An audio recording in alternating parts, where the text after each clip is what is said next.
Bismillahirrahmanirrahim. Assalamualaikum warahmatullahi wabarakatuh. Innal hamdalillah nahmaduhu wa nasta'inuhu wa nastaghfiruh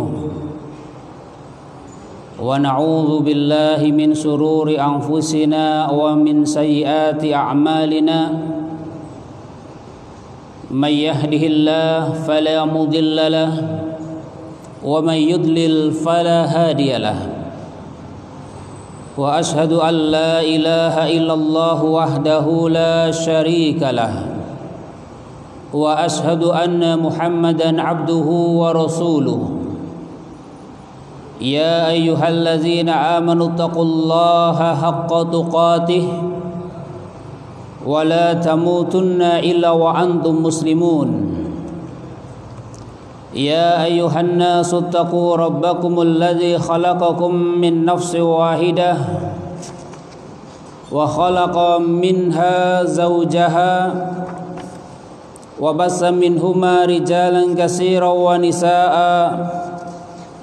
واتقوا الله الذي تساءلون به والأرحام إن الله كان عليكم رقيبا يا أيها الذين آمنوا اتقوا الله وقولوا قولا سديدا يصلح لكم أعمالكم ويغفر لكم ذنوبكم ومن يطع الله ورسوله فقد فاز فوزا عظيما أما بعد فإن أصدق الحديث كتاب الله وخير الهدي هدي محمد صلى الله عليه وسلم وشر الأمور محدثاتها وكل محدثة بدعة وكل بدعة ضلالة وكل ضلالة في النار. معاشر المسلمين والمسلمات jamaah pengajian Masjid Utsman bin Affan, pengajian rutin menjelang berbuka puasa yang biasanya diisi oleh Ustadz Mujahid Aslam hafizahullah ta'ala, ya, karena beliau ada keperluan, ya, sehingga di sore hari ini atau insyaallah untuk hari Ahadnya ana yang menggantikan beliau. Ma'asyiral muslimin wal muslimat rahimani wa rahimakumullah. Kita akan bersama-sama mengkaji surat Al-Fatihah. Ya, kayaknya sudah biasa ya surat Al-Fatihah. Yang mana surat Al-Fatihah ini merupakan intisari dari Al-Quran secara keseluruhan. Ya, jadi Al-Quran yang jumlahnya 114 surat itu terangkum di dalam surat Al-Fatihah. Sehingga surat Al-Fatihah ini memiliki kedudukan yang sangat penting bagi kita semua. Bahkan kalau kita ditanya, sebutkan surat yang wajib, yang hukumnya wajib dihafal oleh setiap orang Islam, jawabannya apa? Surat Al-Fatihah atau surat Al-Baqarah? Al-Fatihah. Ya. Juga kalau suruh menghafal Al-Baqarah ya sebagian mungkin berat ini, surat paling panjang. Ya, kenapa? Karena surat Al-Fatihah ini merupakan salah satu dari rukun apa? Rukun salat. Salat tanpa baca Al-Fatihah maka salatnya tidak sah. Ya, sehingga seorang muslim dia wajib hafal surat Al-Fatihah karena setiap hari dia harus membacanya dalam sehari minimal berapa kali? 17 kali, ya, karena setiap rakaat kita ada bacaan surat Al-Fatihah. Dan surat ini merupakan intisari dari Al-Quran, ya, sehingga sangat penting bagi kita untuk mengetahuinya.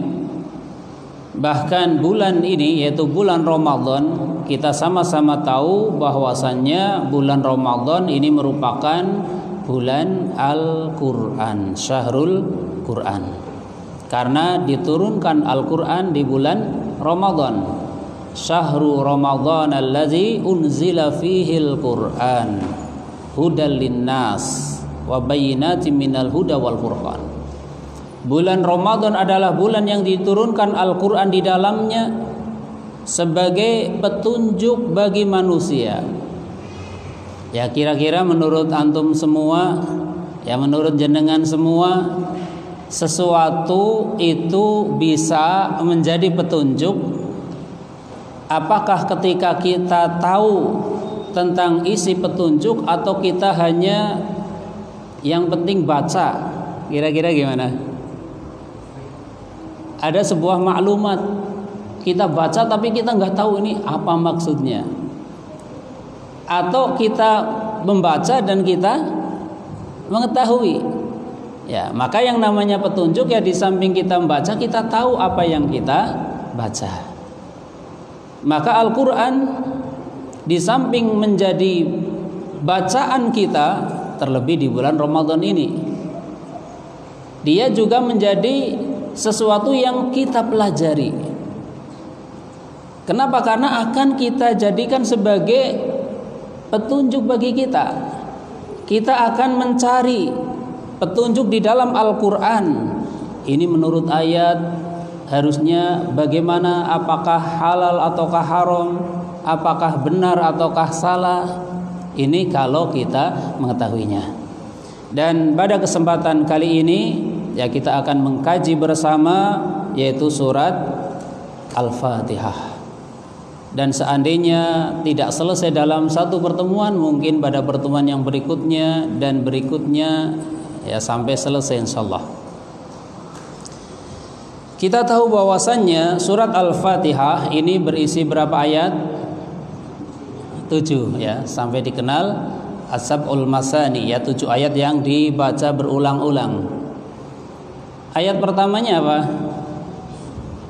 Ayat pertama dari surat Al-Fatihah adalah ya kalimat basmalah, yaitu bacaan Bismillahirrahmanirrahim. Menurut sebagian pendapat, ya katakanlah kita ambil pendapat ini, berarti ayat pertama adalah bacaan Bismillahirrahmanirrahim.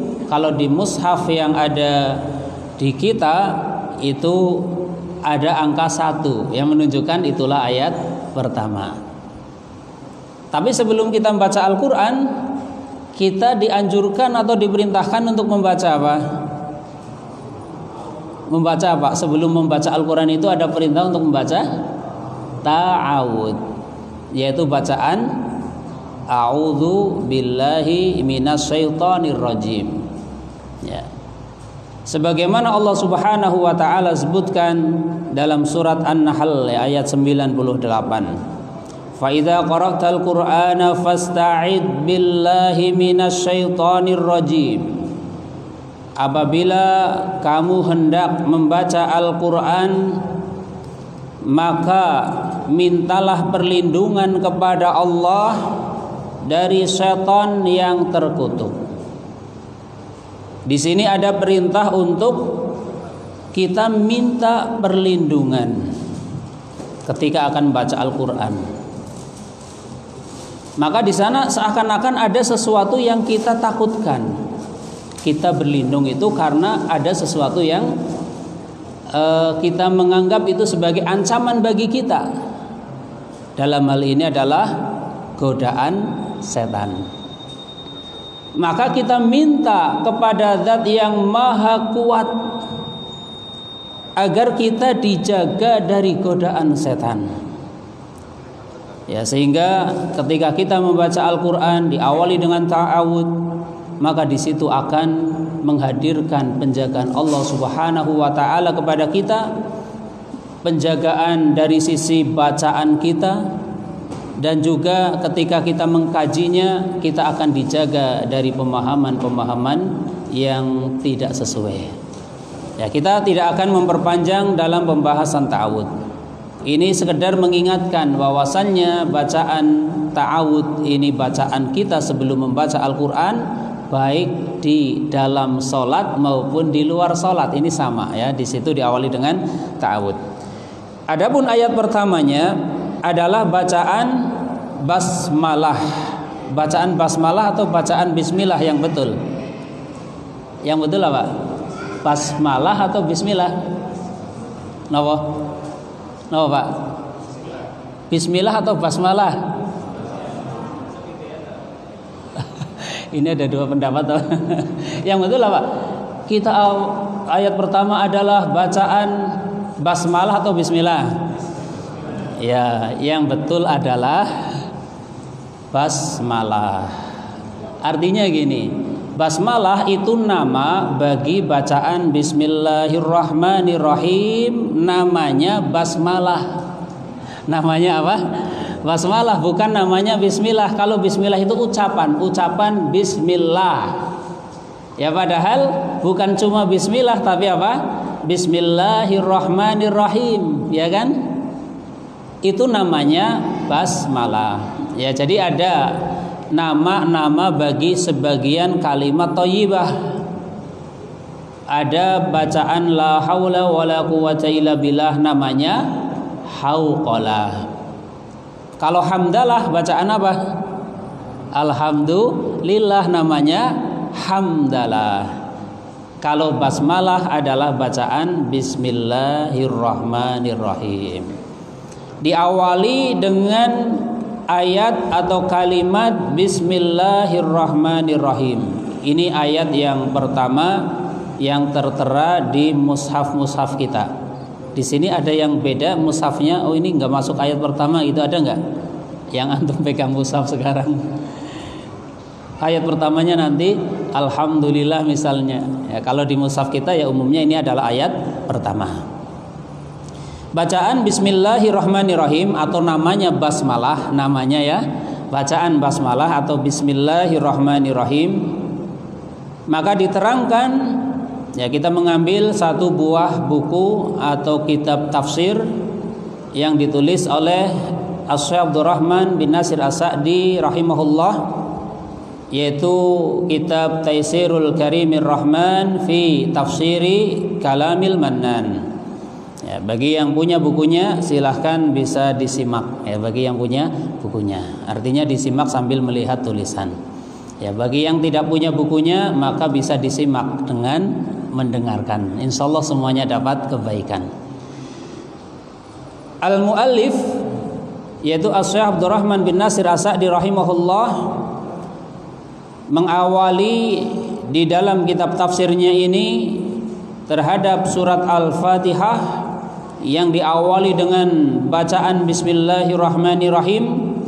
Maka beliau mengatakan ay abtadi'u bi kulli ismin lillahi ta'ala. Beliau mengatakan bahwasannya ya, Allah Ta'ala mengawali atau aku mengawali dengan semua nama yang dimiliki oleh Allah. Ya, kita akan masuk sedikit demi sedikit. Bismillah terjemahannya apa? Dengan nama Allah. Pertanyaannya, nama Allah yang mana? Nama Allah yang mana? Yaitu semua nama Allah. Ya, semua nama Allah itu bisa dijadikan sebagai permulaan dari aktivitas kita. Ya, karena di sini diterangkan yaitu bikul ismin lillahi ta'ala. Alasannya apa? Lianna lafza ismin mufradun mudhafun faya'ummu jami'al asma'il husna. Ya, bagi yang belajar kaidah bahasa Arab ada satu faidah, bahwasannya lafaz ism, ya, kita lihat tulisannya bismillah, berarti ada kalimah, ada kata ism, ya, ismi ada lafaz ism. Lafaz ism itu merupakan bentuk mufrad yang diidhofahkan, ya, bismillah yaitu kepada lafaz jalalah. Ya, diidhofahkan itu apa ya? Diidhofahkan itu disandarkan itu. Bismillah, dengan nama siapa? Allah. Itu maksudnya diidhofahkan itu ya. Ya, bismi alajnah, dengan nama apa? Alajnah misal, panitia misal. Nah, di sini bismi yaitu setelahnya Allah, diidhofahkan kepada lafaz Allah, artinya disandarkan kepada lafaz Allah, dan ism adalah bentuk mufrad. Ya. Muncul pertanyaan lagi, mufrad itu apa nanti? Ya, mufrad itu ya kata yang maknanya itu tunggal. Itu mufrad. Mufrad artinya tunggal. Maka di sini ism itu bentuk mufrad, diidhofahkan. Maka faidahnya apa? Ya ummu jami'al asma'il husna, mencakup seluruh nama-nama Allah yang indah. Sehingga nama Allah semuanya masuk di sini. Ya, ketika pada lafaz bismillahnya itu. Kemudian di situ ada Allah. Allah, siapa Allah? Kalau kita ditanya Allah itu siapa atau siapakah Allah? Apa yang dimaksud dengan lafaz Allah? Setiap saat kita mengucapkan, seorang muslim tidak ada yang asing dengan lafaz Allah, atau ada yang asing? Oh, ini saya baru dengar lafaz Allah, ada? Kayaknya nggak ada ya, semuanya udah pernah. Berapa kali dengar lafaz Allah? Sangat banyak, saking banyaknya tidak bisa menghitung ya. Maka diterangkan Allah huwal ma'luhul ma'bud. Ya, kalau kita ditanya siapa Allah, ini jawaban yang paling tepat. Allah itu adalah zat yang al-ma'luhul ma'bud, zat yang diibadahi, zat yang diibadahi dan disembah. Artinya Allah lah zat yang berhak diibadahi dan disembah, al-mustahiqqu li ifradihi bil ibadah. Itulah Allah. Dialah satu-satunya yang berhak untuk disembah. Tidak ada yang lain. Itulah karakteristik Allah Jalla wa'ala. Allah itu satu-satunya yang boleh disembah, satu-satunya yang berhak disembah.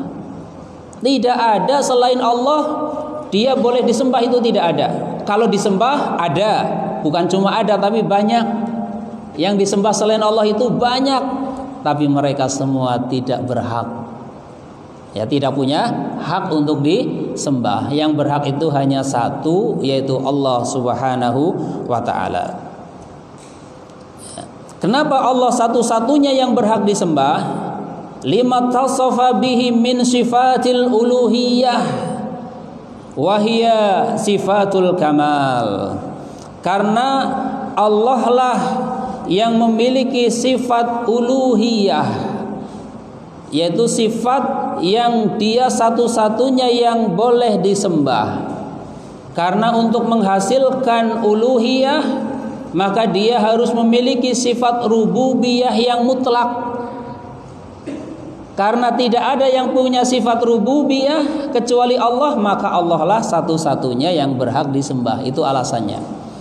Jadi kita punya alasan kenapa kita menyembahnya hanya kepada Allah.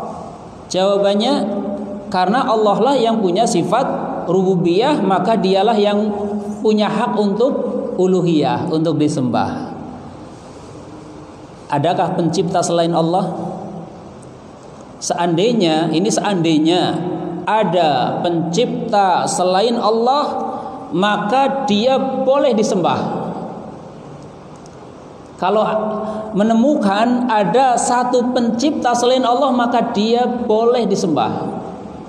Seandainya ada, dan pasti tidak ada.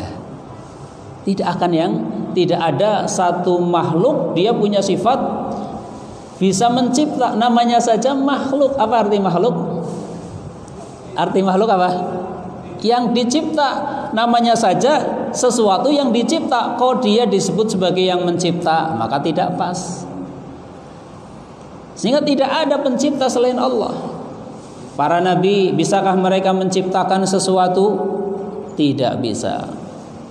Para malaikat, bisakah mereka menciptakan sesuatu? Juga tidak bisa.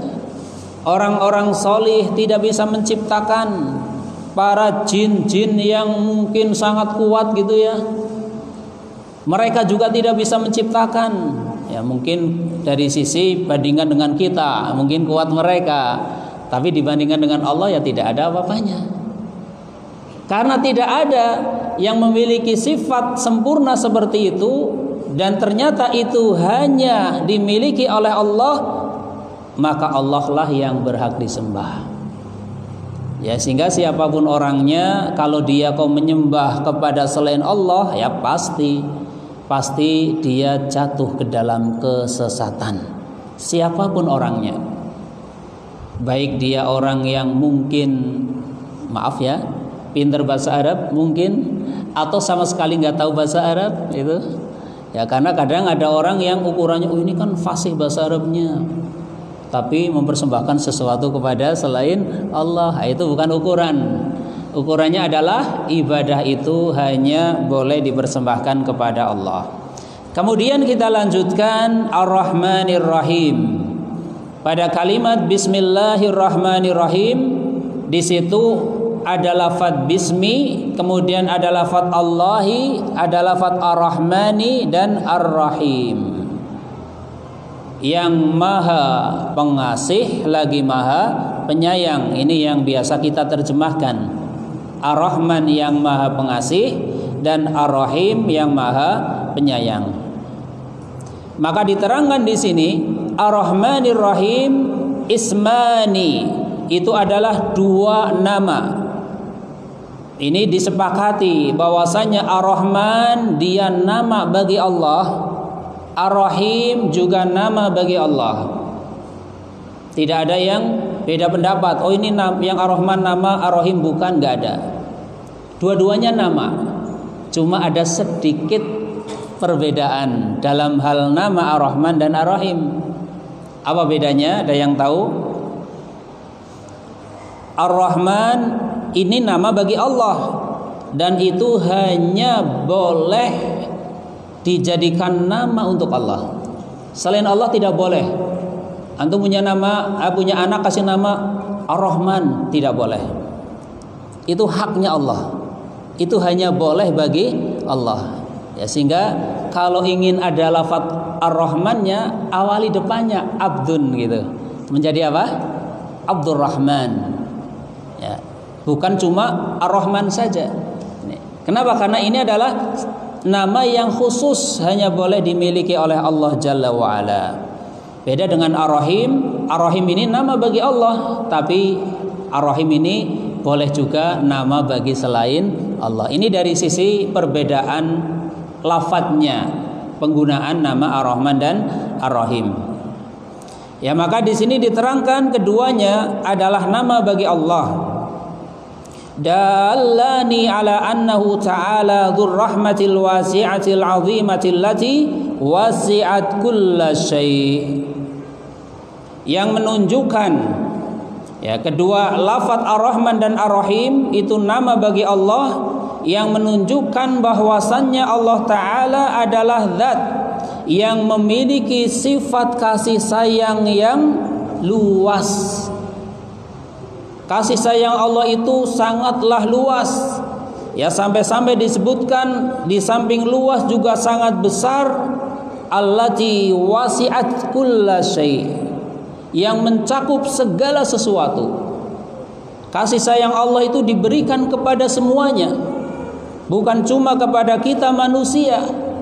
Ya, maaf saja, binatang-binatang juga mendapatkan bagian dari kasih sayang Allah. Bahkan tumbuhan-tumbuhan, bahkan alam semesta. Ya, karena Allah punya sifat Ar-Rahman dan Ar-Rahim. Ya, nanti akan ada perbedaannya lagi. Mencakup segala sesuatu, wa ammat kulla hayyin. Ya, mencakup untuk makhluknya yang hidup dan juga yang lainnya, karena ada kalimat kulla syai'. Kemudian wa katabaha lil muttaqina al muttabi'ina li anbiya'ihi wa rusulihi fa haula'i lahum ar-rahmatul mutlaqah wa man adahum falahum nasibun minha. Ada sedikit perbedaan. Bahwasannya dari nama Ar-Rahman dan Ar-Rahim Disebutkan bahwasanya Ar-Rahman itu maknanya kasih sayang Allah yang bersifat luas. Semuanya mendapatkan, semua yang hidup pasti mendapatkan. Yang muslim ya dapat, yang non muslim atau yang kafir sama ya. Yang kafir juga dapat dalam hal yang bersifat duniawi. Yang muslim dikasih kesehatan. Yang non muslim atau yang kafir juga sama. Allah tidak pilih-pilih, ini yang kasih, yang diberi sehat yang Islam saja. Yang tidak Islam enggak diberi sehat. Apakah seperti itu? Enggak, mereka juga dapat. Yang muslim mendapatkan nikmat rizki, harta benda. Yang bukan Islam gimana? Dapat enggak? Dapat juga. Kadang malah lebih banyak ya kadang ya. Orang-orang yang bukan beragama Islam kadang hartanya lebih melimpah ruah. Ya karena apa? Karena itu bersifat umum. Ya, semuanya dapat. Fasilitas kehidupan Allah berikan kepada semuanya. Karena Allah punya sifat yaitu rahmah. Dari namanya Ar-Rahman. Akan tetapi ada dari kasih sayangnya wa katabaha lil muttaqin. Ada dari kasih sayang Allah yang Allah tetapkan hanya untuk orang-orang yang bertakwa. Nah, ini lebih spesifik. Bukan yang tadi. Kalau tadi semuanya dapat. Kalau yang ini lebih spesifik, hanya bagi orang-orang yang bertakwa. Al-muttabi'ina li anbiya'ihi wa rusulih, yang Allah berikan kepada orang-orang yang bertakwa. Al-muttabi'ina li anbiya'i wa rusulih, yang mereka mau mengikuti para nabi dan rasul. Ya, karena ini ukurannya dari zaman dahulu, dari zaman nabi pertama, rasul pertama sampai hari kiamat. Di sana ada orang-orang yang mengikuti para nabi dan rasul, ada yang tidak mau mengikuti para nabi dan rasul. Ya, maka yang akan mendapatkan kasih sayang Allah yang bersifat khusus, maka dia harus mau mengikuti para nabi dan rasul. Berkaitan dengan kita harus mengikuti Rasulullah sallallahu alaihi wasallam. Fahaula'i lahumur rahmatul mutlaqah, maka untuk mereka, yaitu kelompok yang ini, orang-orang yang bertakwa dan juga yang mau mengikuti dakwahnya para nabi dan rasul. Ketika para nabi dan rasul menyeru kepada mereka untuk mentauhidkan Allah, mengajak mereka agar beribadah hanya kepada Allah, mereka menerima dakwah tersebut dengan sukacita, dengan senang, dengan gembira. Bukan sebaliknya ada rasa ghil di dalam hati, bukan. Apalagi hasad kepada yang mengajaknya, bukan. Kenapa? Karena ini bagian dari ajaran dakwahnya para nabi dan rasul, yaitu dakwah tauhid. Maka merekalah orang-orang yang akan mendapatkan kasih sayang Allah yang mutlak. Kasih sayang Allah yang bersifat mutlak, yang ada di dunia dan juga di akhirat. Ini mutlak. Sebaliknya, waman adahum falahum nasibun minha. Selain mereka, selain orang-orang yang bertakwa, selain orang-orang yang mau mengikuti para nabi dan rasul, maka mereka juga mendapatkan bagian kecil dari rahmah Allah. Tentunya adalah hal-hal yang bersifat duniawi saja, hanya dunia saja. Berapa lama sih kita menikmati kesehatan? Masih hidup saja, masih hidup nun sewu ya. Kesempurnaannya ini tidak sampai kita akhir hayat, usia tertentu sudah dikurangi banyak kesehatan kita.